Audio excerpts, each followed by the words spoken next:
Hello everyone, welcome to another Hatton's live stream, and today we're doing a Loco profile, looking at some of the most famous locomotives used in the UK and the models that they have inspired, both past and present as well.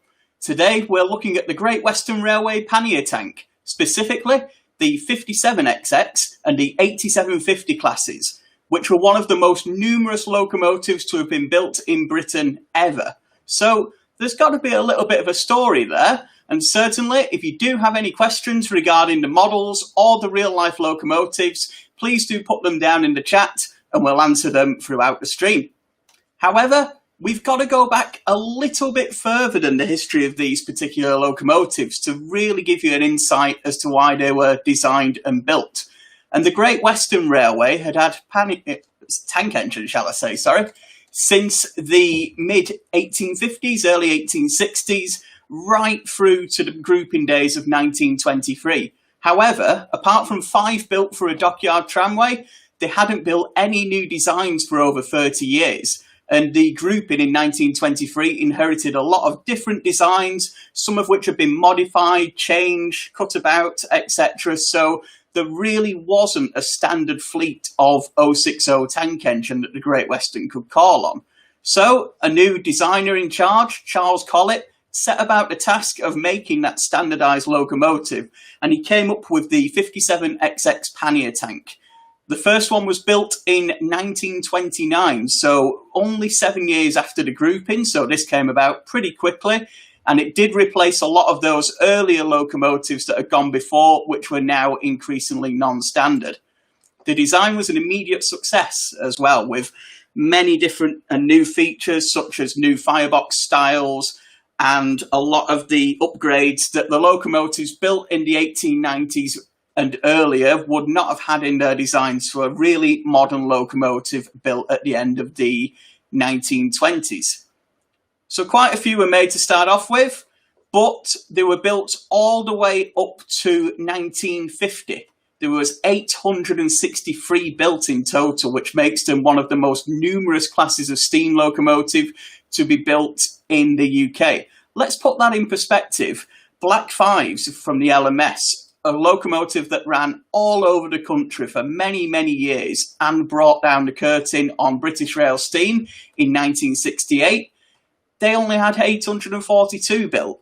We've got 20 more almost with the Pannier Tanks, and that's just on the Great Western alone. So it shows you how much they relied and depended on these particular designs. And they really did go anywhere. The Great Western stretched west from London, headed down into the southwest of England. The locomotives worked in Devon and Cornwall. They really made a name for themselves in the Welsh valleys as well of South, Mid and North Wales, heading right up to the extremes of the Great Western network in Birkenhead and the Wirral in the northwest of England too.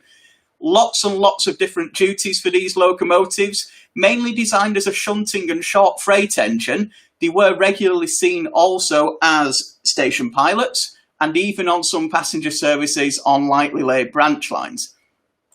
As you can imagine, with 863 of the locomotives, there were a few detail differences in them, and you can see 2 of the major ones here.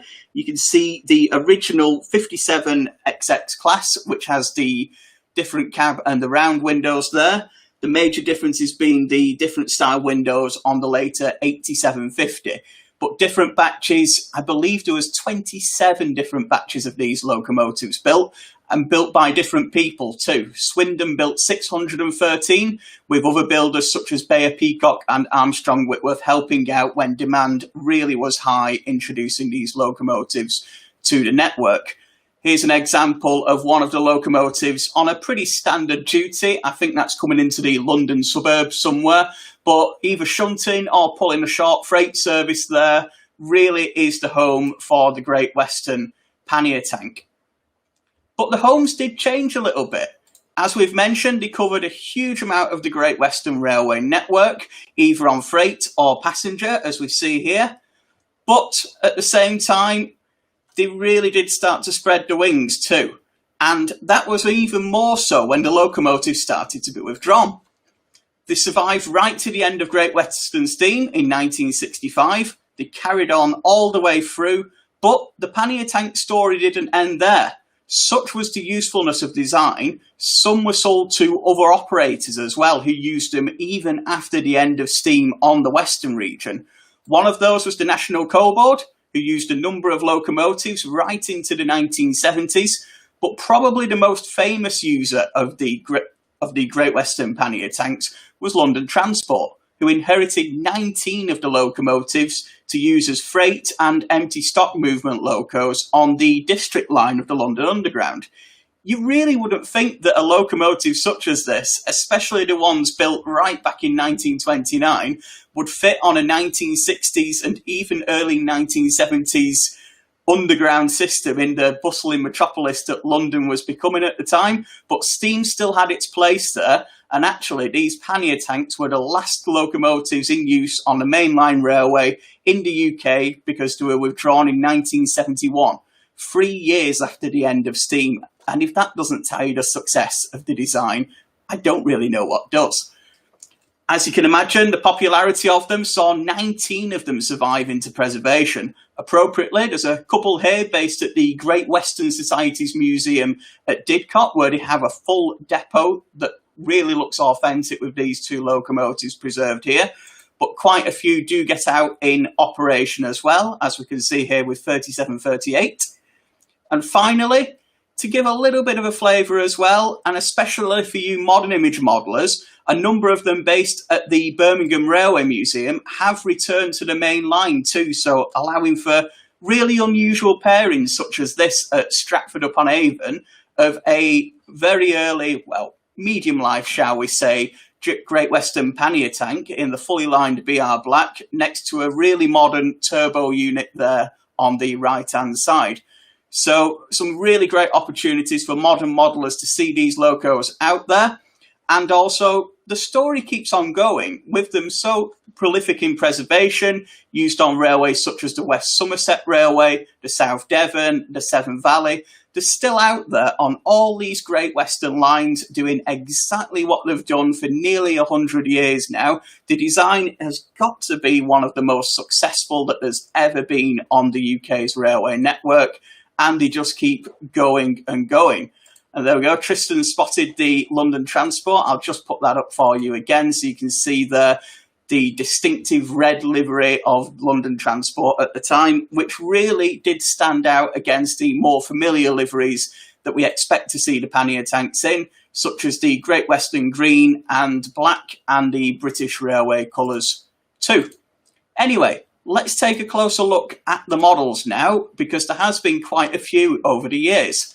Some of the earliest models date right back to the 1950s, where a company called Gaiety Models provided a body that you could put on your own chassis if you had one available. A lot of people used Hornby Dublo chassis, which were available at the time. These models are quite hard to come by now, but they do appear from time to time and are quite popular with collectors as well. A little bit of Hatton's history for you. This is something we did quite a lot of in the late 1950s, putting these bodies onto the chassis and selling them as the locos. So that's even 60 years ago for us as well. So we've got quite a history with the Pannier Tank too. Later on, Hornby introduced their model in the mid-1970s, which is still out there today. You can get quite a few different pre-owned variations of that, but it's not been manufactured new for some years now.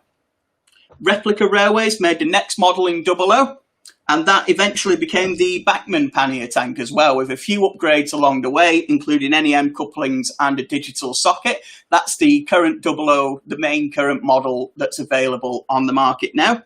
Heading into N-Gauge, there was a model available from Graham Farish for a while, but the current model that's out there is the Dapol model, which I've got here in that really distinctive bright NCB green.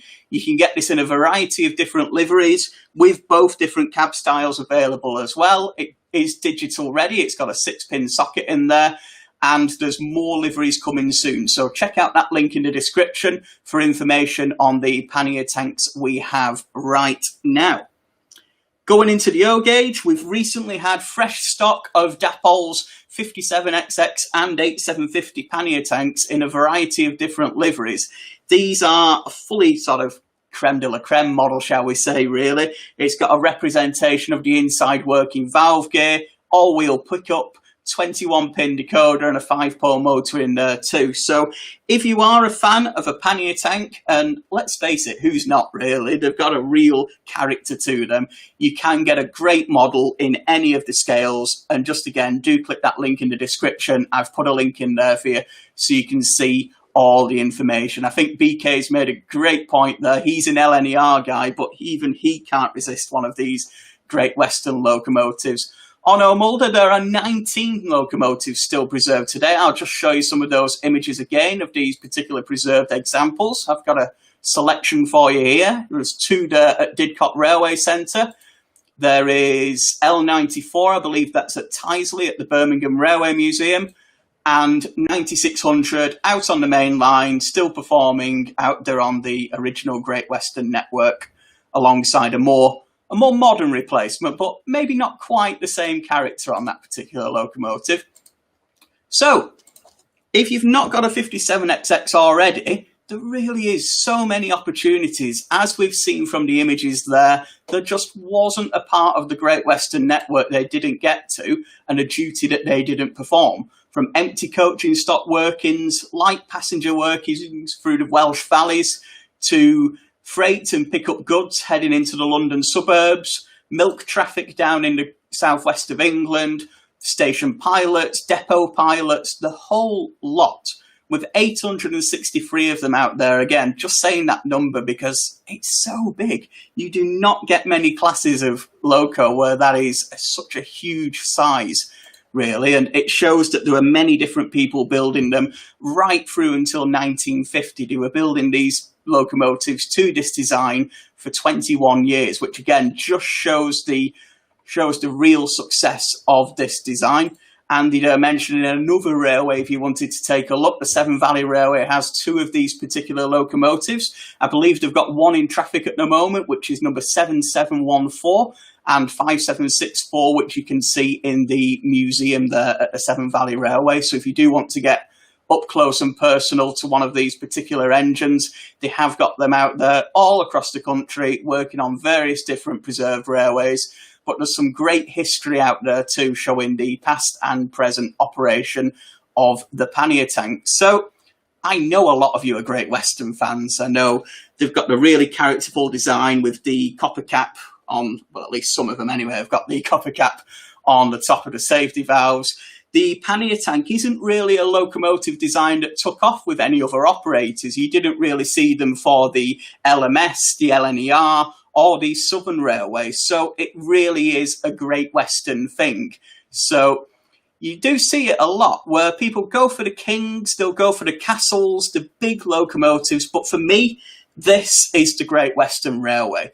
This is the plucky little locomotive that always worked, always carried on doing what it did for over 40 years in normal service, and then heading into preservation as well, with some serious records along the way, being the last surviving locomotives to work on a mainline railway on the British Isles, with the London transport variations there, seen regularly in preservation, and back where it belong, back on the main line, hauling services, again, for the delight of enthusiasts out there. So I hope I've inspired you to take a little bit of a closer look at the history of the Pannier tank. There is so much to see, with 27 different builds of them. There's a lot of different minor variations, including the different styles of the cabs. But take a closer look because you really will find some interest. I could sit here for hours and talk about Pannier tanks. There is so much that I have not covered. There's one that was in a film. You've got the Railway Children locomotive that starred in the film in the Golden Ochre livery. There's other engines that went into industrial use as well. There's further engines that have gone even further afield, and locomotive designs that they inspired too. But we'll have to save that for another time, or do click that link in the description where we've got more information on the Pannier tanks that we have available right now. But I've got time for one last question that's really tempting me. Thomas, it's got to be the NCB. It's that bright green that really stands out for me. It just has so much of a different look to the other locomotives. and it shows that they did serve the purpose in industry too. So it's not just the Great Western fans who can get hold of one of these. If you're an industrial modeller, a London Underground modeller, or even a modern era modeller as well, you can take advantage of having one of these locomotives on your layout, especially with them available in all three major scales as well, with models available right now in N-gauge, 00, and O. So do click that link in the description and do take a closer look. Otherwise, make sure to subscribe to our YouTube channel. Make sure to like the Facebook page for more great content like this, with more Loco profiles and live streams too. We'll be bringing you all the latest model railway news and some hot bargains there as well. So do keep an eye on the news feeds and the website. Otherwise, thanks again for watching. Take care, and I'll see you next time. Goodbye.